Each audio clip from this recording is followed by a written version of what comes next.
Cemeteries actually cannot be bought or sold in the state of Texas. When I sell land, I have to make sure that if there is a cemetery on there, it's accounted for and reported. And I remember there was a story recently in the news. They were building a school. They came across an old cemetery. They ended up keeping those people where they were found. And so that did remain consecrated ground, and they were not able to take it from the realm of commerce. You can walk land, and there's things you can find. Obvious signs are going to be headstones that come up out of the ground, but the biggest part are the pathways through a forest. If they're unnatural, you have to think something's there. In Europe, burial land is very, very scarce there. And what you actually do is you actually rent the space. How long is the lease for? As long as the last person in the family who's willing to pay the rent. There's this bridge. If you park your car on the bridge, that you could actually see fingerprints on your window. We were just waiting and waiting for something. And all of a sudden, gunpowder smell came across. I have a very uncanny sense of smell that drives me crazy sometimes. We had a camera back then and we were taking pictures and we started seeing these little orbs.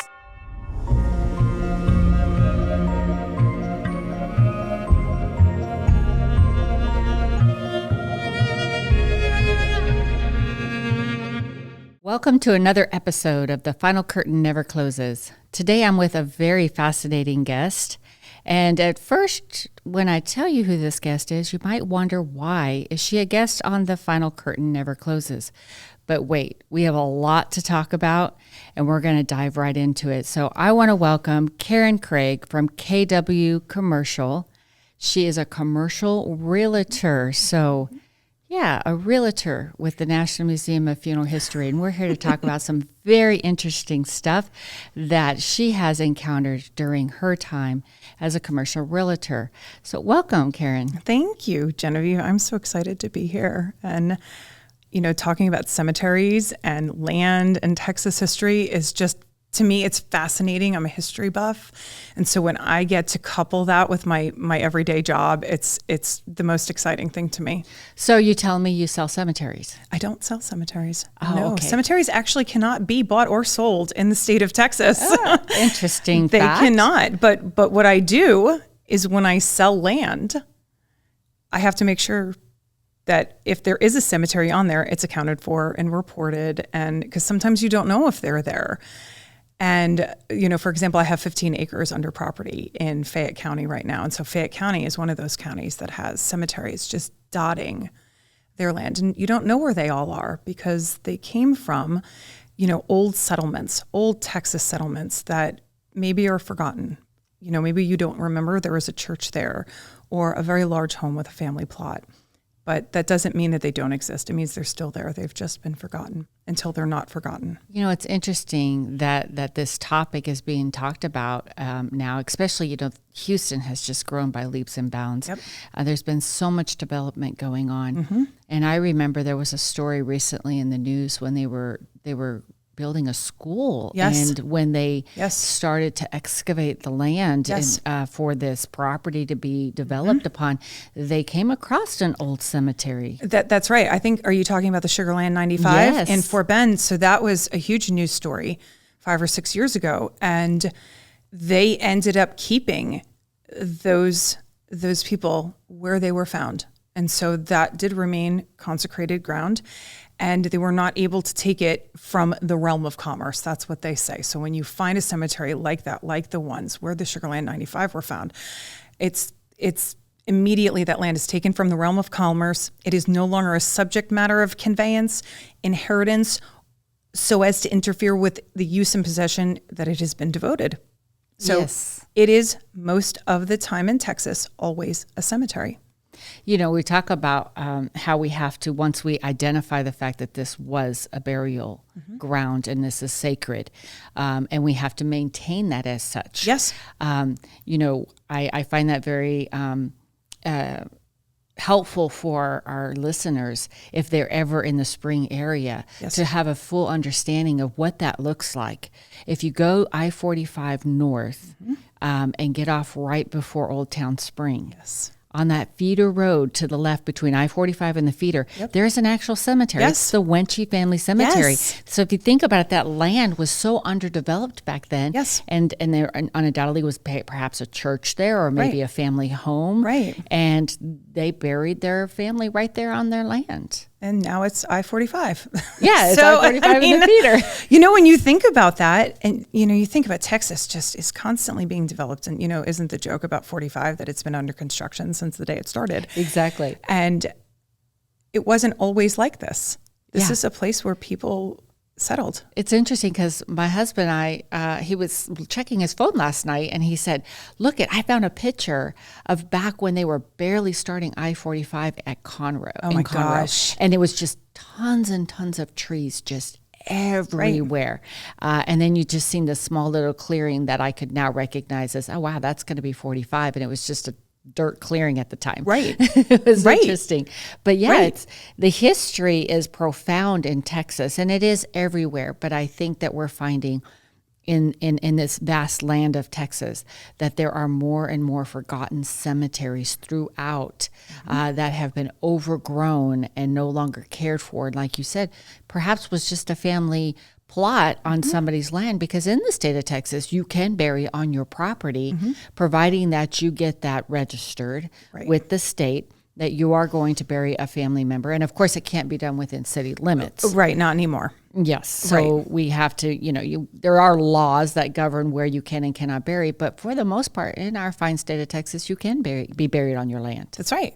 That's right. And, you just said something and you said vegetation. So it's interesting when you go and you do this research and you look at, what is my client purchasing? How do you identify a cemetery? How do you find out that one's there? 15 acres, how do you know there's a cemetery? How do you figure it out, right? Yeah, exactly. Because history gets lost and it gets forgotten. And not everything is written down. And maybe if it was written down, that got lost or forgotten.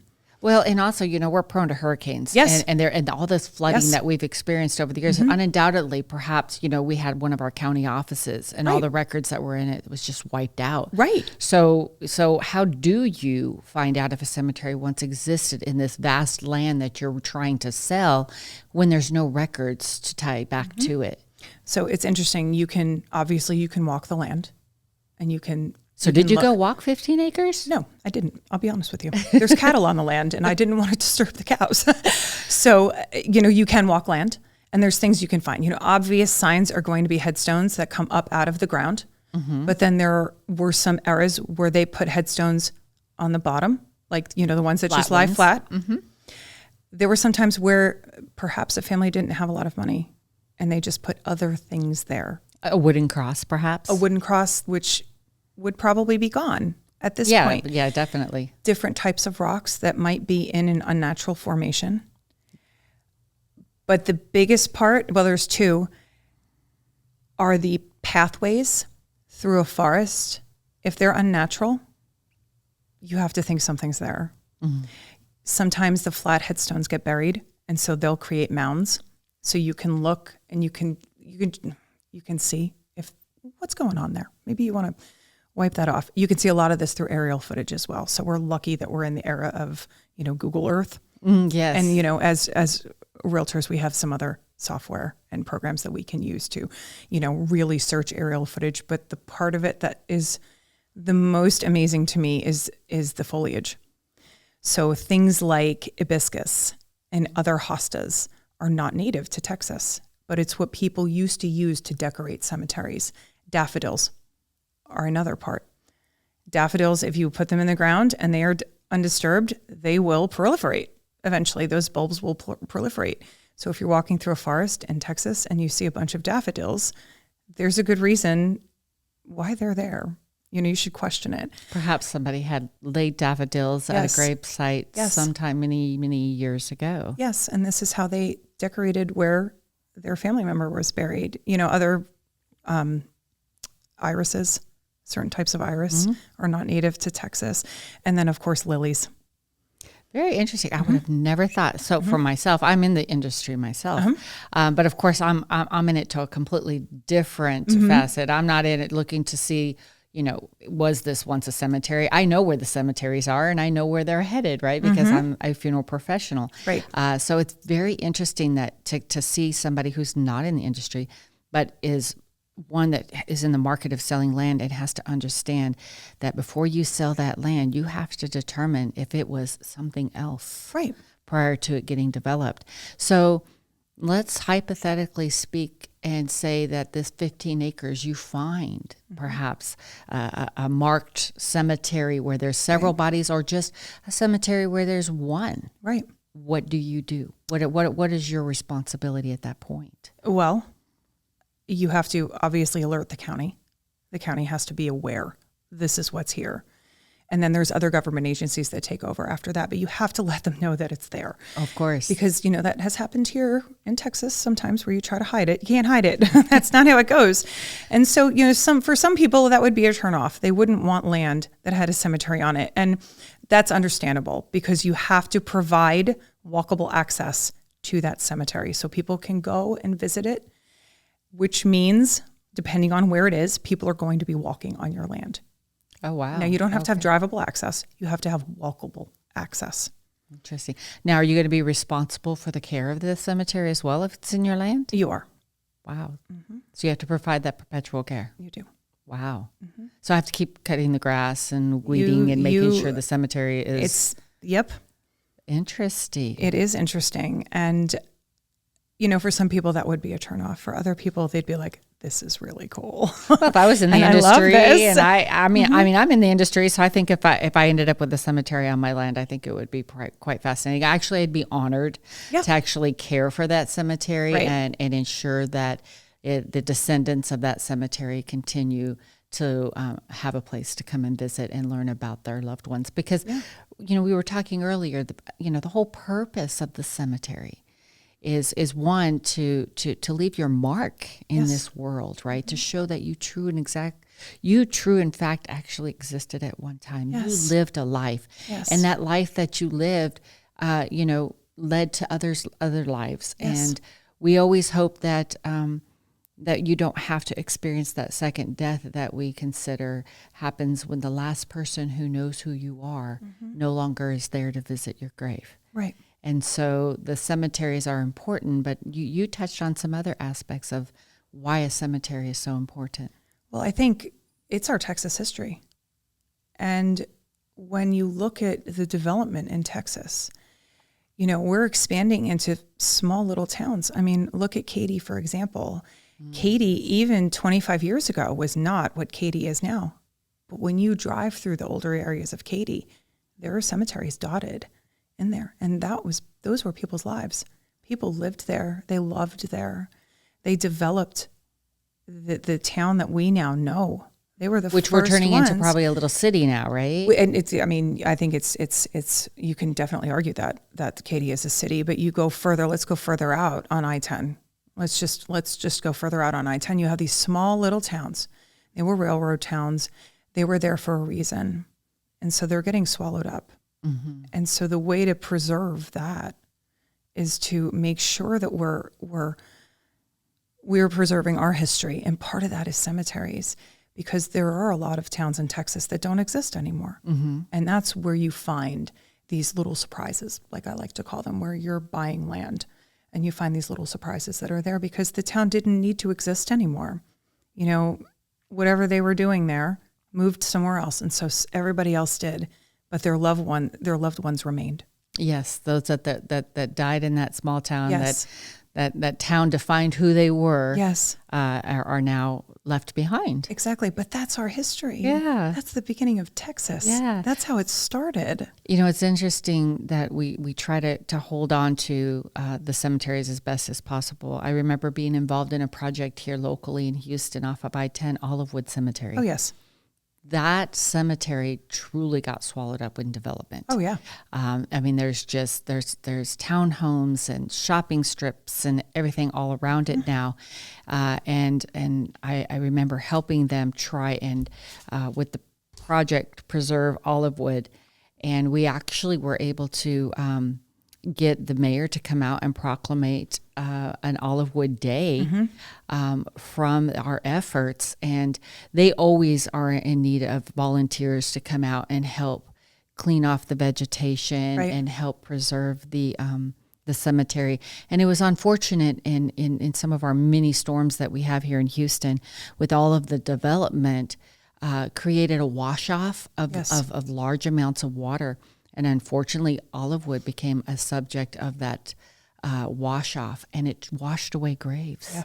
And it was disheartening to learn of that. And I believe still today they're trying to find, where these caskets and headstones, where did they wash off to? Are, being able to match back the headstone to the bones that they found. They may never be able to. But it goes to show that the things we do today have a profound effect on the history that was left behind. Oh, yes. And I think it's important that we take responsibility for these cemeteries and ensure that what we're doing today is not going to wash that away. Right. Literally. Well, because we're seeing it. We're seeing it. And, we could go into Galveston and talk about Galveston. Galveston has some beautiful cemeteries. Really do. We could talk about Galveston all day long and how they have had to deal with that issue. Yes. The flooding and, land that just doesn't exist anymore because it's gone because of, whatever reason. But, I'll go back again to our small little Texas railroad towns and just making sure we preserve that history. I'm from the Northeast and it's different there. You drive through Staten Island, the Bronx, and you see these massive cemeteries that are world famous that you see in movies, and they're still there. Yeah. Now, from a real estate perspective, that is extremely expensive land. Oh, of course. But back then it wasn't. Back then it wasn't. Then it was in the country. But now it's not. That is extremely expensive land. And so you have that conundrum, for lack of a better word. We have all this land. Some people would want to make that choice to move them to build their skyscrapers and their high rises, but it's part of the landscape. And I'm so thankful that we have the rules and the regulations in place to help protect that sacred land. It's important. It's interesting. I lived in Europe for 6 years, and during my time there, I had the distinct honor to work with some of the local nationals who worked in the cemeteries. And I learned that their land isn't vast like ours. Right. And their land is agricultural. It's used to farm and provide, the substance for the people that are living. So burial land is very, very scarce there. Wow. And what you actually do is you actually rent the space. You will continuously pay. Your family members will continuously pay. It's not one per plot. It's usually 6 to 8 per plot within that family. Of people, yes. How long is the lease for? As long as the lease is for as long as the last person in the family who's willing to pay the rent. Oh my goodness. And once that last person passes away of the family, there's no one there to pay the rent, or there's no one left in the family to come and visit the graveside. So what they do is they will unearth all of the family members, and then they get buried in a mass grave that's in the cemetery. Oh my goodness. And then that now piece of land is open for another family to occupy. So, we're pretty fortunate that we have the land that we have to be able to use it for cemeteries, where there's a lot of countries that don't have that same option. Texans, I don't think would like that very much. No. I can't see that working in our culture. No, I don't see it. But culturally, it's an acceptance over there. It's right. It's part of their there's practice. No choice. Yeah, there's no choice. There's no choice. It's not like here. Exactly. Where you drive and drive and drive, and we have nothing but land here. Exactly. That is very interesting. Mm-hmm. It's very interesting. I think I told you earlier, the last paper I did for my master's degree was on the death services industry, and it was 100 pages of basically burial rituals and how they're changing and how they have to change because, for example, look at New York City. Mm-hmm. There is no more land to put cemeteries. It's not like Texas. It's very crowded there. And so, what do you do there? Cremate. You do cremate. That's right. You do cremate. Yeah, you have to in order to provide that. And it was interesting. I was talking to someone when I was at convention a couple weeks ago, and they're from China. And they were talking about this, and I kid you not, I saw it in a sci-fi movie. And then to hear somebody actually talking about it in a lecture as it's coming to true existence in our lifetime. Story. I can't wait to hear what you're going to say. Is that they because they do cremation there because their land and their population is is way beyond New York, right? So what they do is they're doing vertical cemeteries, if you will. Oh my goodness. And so the structure is vertical and it goes up into the sky. And then what you do is you will put the urn into this box, and it'll go basically kind of like up an elevator, if you will. And then it'll get deposited into the niche space that has been built vertically upward. So it's way up there into the sky, if you will. And then if you want to visit your loved one, then you punch the number of your loved one's niche space, and the little elevator will go up and pick up their urn, and then it'll bring it down to them. And then there's a video about them, a hieroglyphic video about that person that you've taken during their lifetime in their bank. And then their cremated remains are there with you, and the hologram comes to life on the screen, and then you sit there and engage with them on a video screen. And then when you're done, you just, I guess you just click that you're done, and then their urn goes back up into the niche space that's somewhere up in the high sky in the building that they've created. So it's like a high-rise mausoleum. Yeah, exactly. Yes. I feel like I'm going to have big feelings on this because no, it's just a no. It's just a no. Well, if you can't bury in the ground and you can't go down, you got to go up. Well, I guess that's yes, but that what just a seems very concept. impersonal. You're sending your loved one up into the sky, like to the heavens. Some people would like that, like Gene Roddenberry. Yeah, didn't he want his ashes to be in space? And maybe they are. Yeah, they are. Okay, so I'm also a Star Trek nerd, so that's kind of cool. But yeah, I guess this is what my children and grandchildren will be faced with. It will, but it seems very impersonal and not loving to me. Yeah, it seems. Well, it's not what we are culturally. I want to say. Enriched with. It's not our culture. It's not our history. And so it's the future. And sometimes we have a hard time adapting to the future, adapting to the change. I would say probably 2 generations below you and I won't have any problems with it. They'll think it's cool, and it's part of their upbringing. Oh yeah, like I said, my grandchildren, they're going to be like, "Grandma, you're so old. I can't believe you don't think this is cool." Exactly. Yeah, it's a cool. Don't do this to me, grandchildren. Don't do this to me. They're going to be like, "Wait, I have big we're going feelings. to put you up into the sky. I know where I want to be, and it's not there." Well, that is very, very, very, very, very interesting. So, that just helps to solve the land issue, right? It does. It does. Mm-hmm. It does. But what does that do for our history? How do we remember ourselves? The history is captured in the hologram that they've recorded. What happens if you have a power outage?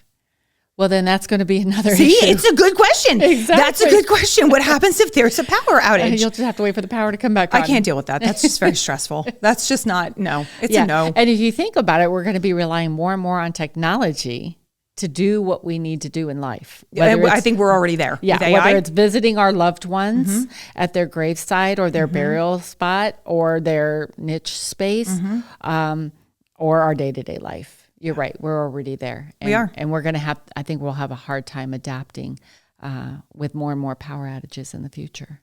I mean, I just told you earlier, my kids had a really hard time having the power out for a few hours the other night. And I was like, this is great. Yeah, exactly. I'm going to read a book. This is so fun. Yeah. It's so fun. But I don't know. I think preserving our history is the most important thing that we can do. Well, we were talking earlier also about the Civil War and the Civil War and reenactments and stuff, and how we try to keep history alive, right? By stepping out of the history books and bringing forth actual live events that we have around our city. And Civil War reenactments has been something that the museum has been involved with year over year. There's several of them throughout the year that we go and we set up basically Dr. Thomas Holmes' embalming tent and what it was like to embalm the soldiers during the Civil War while the battle is happening in front of us for people to witness. So like you say, it's very interesting and important to look back at our history, to know where we came from and make sure we don't make the mistake twice. But historically, I was asking you if you knew about Patterson Road that's here also over off I-10 going towards Katy. Have you heard of Patterson Road? I have not. Well, I learned that there was a battle that happened in that area as well. And when I first came here, of course, all of my friends, when they found out I was coming here to go to Commonwealth Institute of Funeral Services and be an undertaker, they were like, "Oh, we're going to take you to Patterson Road." And I'm like, "What's Patterson Road?" They're like, "It's haunted." And I was like, "Oh, really? Okay, let's go." So she's like, "This is for me." So it's interesting. We went out there, and at first, I'm not going to lie, I'm afraid of the dark. I just, if I walk through the area while it's lit and I can get familiar with the area before it gets dark, then I'm okay, because that's just how I am. But if I'm going into a new area and it's completely pitch dark, then forget it. It's like the ibby-jibbies start to happen and my hair starts to stand up. So there's this bridge that they supposedly say if you park your car on the bridge that you could actually see fingerprints on your window and somebody coming out. And we had a lot of people with us, so I felt safe in the numbers, right? And we were in the truck. We all got out of the back of the pickup truck, and then we stood on the bridge and we were just waiting for something, and all of a sudden, just this whiff of gunpowder smell came across me, and I have a very uncanny sense of smell that drives me crazy sometimes, and I could smell it, and the hair on the back of my neck stood up, and someone in the group just kind of like made like somebody touched her. So she screamed and she ran off the bridge, and I ran off the bridge after her, and I was like, okay, I'm not going back. And we were taking pictures. We had a camera back then. This was before cell phones. And we had a digital camera, and we were taking pictures, and we started seeing these little orbs.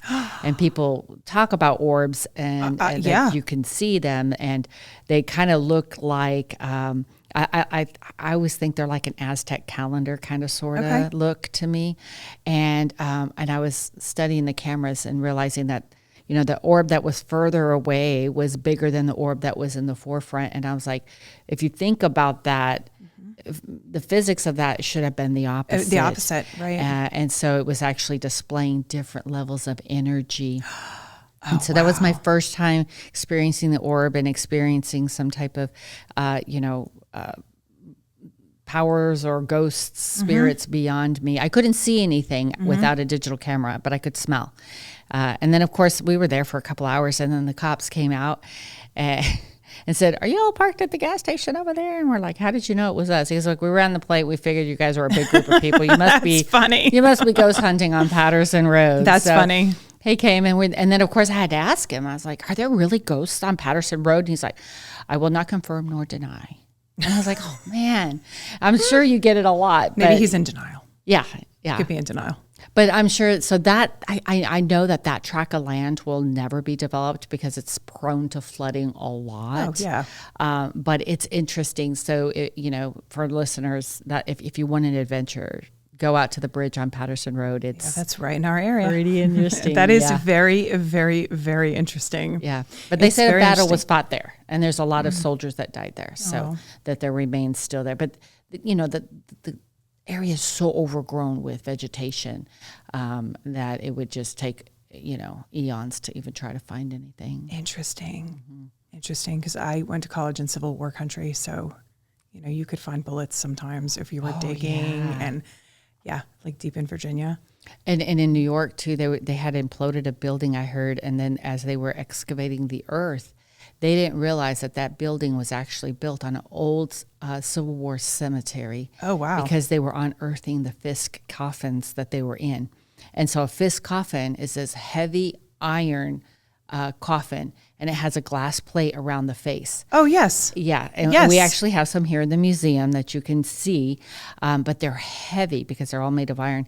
But they were used to get the soldiers that died during the Civil War, get their remains returned home, especially mostly up north. Right. And that was a long travel for them, so they needed to be in this container that could contain all of the bodily fluids and stuff. Well, what's interesting about that is I don't think of the Civil War as being a very long time ago. especially in New York, I think of it as being constant commerce and records and things being written down. So to have that, because we were talking about Trinity Church earlier, which is centuries before the Civil War. And so you think about that, like, how did they build on top of the cemetery? How did they do that? How did they not know? Yeah, How did they not know? And it makes you wonder, where did the records go? Yes. Or where's their knowledge, but it was suppressed, and they just said, maybe it wasn't important. And that's sad. It is, yeah. That's sad. So I think that the takeaway today truly is that, if you're eager to build on land, build on family land, or build on land that you buy from somebody else, that it's important to ensure that somebody isn't buried there. Right. And so that, because once you build upon it, they're forgotten forever. Right. And I think, once, say you do find a plots on land that you want to buy, when you purchase that land, you also have that responsibility. You have the responsibility to upkeep our Texas history. Yes, definitely. And Texas, we're all about our history. We are all about our history, and we can't let it go away. Yeah. So, well, I think that's a very important element to bring to the table. And I never, sometimes we get tunnel vision and we don't think outside the box enough, especially myself. But I think this is a very, very important conversation. Agreed. Always to be had. And if you are in the commercial real estate business, this definitely is something for you to listen to and learn more about if you don't know enough about it. Right. So if, let's say I came across a plot of land and I want to make sure, can I contact you? Of course you can. Is there somebody else I need to reach? No, of course you can contact me. So if I wanted to, how can I reach you? You can reach me via cell phone, 713-398-2839. I'm Caryn Craig, Realtor, on everything, YouTube, Facebook, Instagram, LinkedIn. And my name is spelled different. It's spelled Caryn. Oh, thank you for pointing that out. Yes. Yes, I say I'm a Caryn, not a Karen. But you can find me on socials. CarynCraig.com is my personal website, and that's how you can contact me. But if anybody's buying or selling land in Texas, this is an important part of that. Yes, definitely. Because it's important for people to know what they're buying. It is. And that we preserve the history that goes along with it.